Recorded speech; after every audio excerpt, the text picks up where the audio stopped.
নবজাতকের বাবা-মার অনেক প্রশ্ন থাকে যে নবজাতককে আমরা কখন গোসল করাবো, কতক্ষণ ধরে করাবো অথবা কী দিয়ে করাবো। আজকের পর্ব নবজাতকের গোসল নিয়ে। আসসালামু আলাইকুম, আমি ডাক্তার অদিতি চৌধুরী, শিশু বিশেষজ্ঞ। শিশুর শারীরিক এবং মানসিক সমস্যা নিয়ে আপনাদের সাথে আলাপ করব।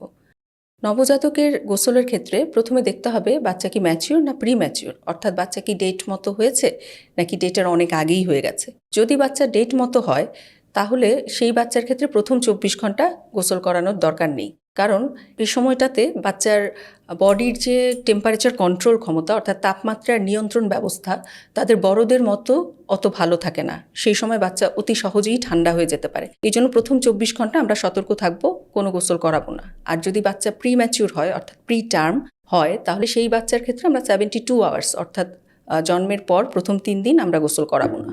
এরপর চিকিৎসকের পরামর্শ নিয়ে প্রি ম্যাচিউর বাচ্চার ক্ষেত্রে ব্যবস্থা নিতে হবে।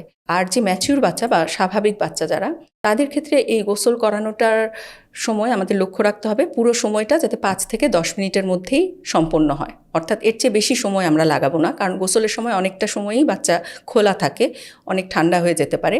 এমন একটা রুম বেছে নিতে হবে যেটা আলোকিত, কিন্তু সেখানে গোসল চলাকালীন সময়ে ফ্যান এবং এসি অফ করে রাখতে হবে। আর সেই ক্ষেত্রে গরম পানির যে তাপমাত্রা সেটা হাত দিয়ে দেখতে হবে যে সেটার সাথে খুব বেশি গরম না হয়, একটু উষ্ণ হবে কিন্তু একদম অতিরিক্ত পুড়ে যাওয়ার মতো গরম হবে না, সেটা ধরে দেখতে হবে। হালকা উষ্ণ পানিটাই এই ক্ষেত্রে নিরাপদ। আর বাচ্চাকে যখন আমরা গোসল করাবো তখন একটা সেকেন্ডও বাচ্চাকে আনঅ্যাটেন্ডেন্ট রাখা যাবে না, অর্থাৎ বাচ্চার সাথে সবসময় একজন মানুষ থাকবে এবং বাচ্চার মাথা এবং নেক মানে শোল্ডার, যেহেতু তখনও নেক কন্ট্রোল আসে না, খুব সুন্দরভাবে সাপোর্ট দিয়ে ধরে রাখতে হবে এবং সবসময় পানির লেভেলটা মাথার চেয়ে যাতে অনেক নিচে হয়। এবং বাচ্চাকে যখন আমরা গোসল করাবো তখন আরেকটা জিনিস লক্ষ্য রাখতে হবে কোন সাবান ইউজ করব, সেটা বাচ্চাদের উপযুক্ত সাবান ইউজ করতে হবে, বড়দের সাবানকে ব্যবহার করা যাবে না।